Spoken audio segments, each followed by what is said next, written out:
We've all seen the moon. You know it, you love it. It's present all the time, orbiting the Earth, and visible most of the month, glowing bright in the night sky. However, it doesn't actually glow. It reflects light from the sun, which is how the moon's phases work. In some more detail, just like how the sun always shines on half the Earth at one time, the sun also always shines on half the moon at one time. As the moon begins its orbit around the Earth, we start to see more and more of the lit side. If the moon produced light, however, it wouldn't have phases, since it would be glowing all the time, like a mini-sun.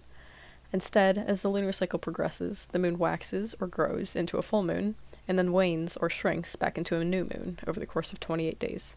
Then the cycle repeats. Here's a fun fact for you. Compared to the northern hemisphere, the southern hemisphere's lunar cycle is reversed, just like how their seasons are reversed. Another thing. You know how we always see the same side of the moon no matter what? This meant that the first time we saw the far side of the moon was in 1959 when Soviet Russia launched their Luna 3 spacecraft.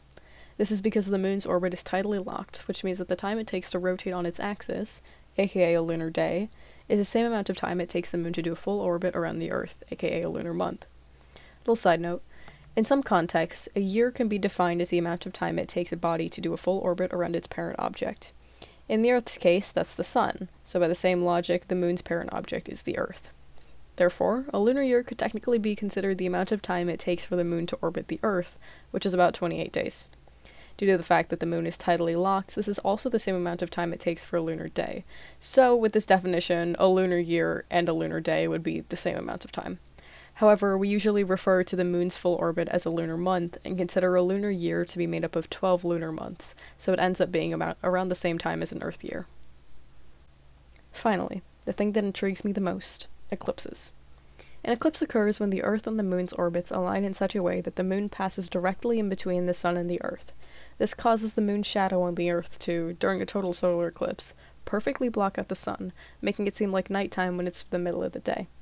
This might not seem too significant at first, but the thing that makes it truly special for me is the fact that eclipses aren't nearly as amazing on any other planet.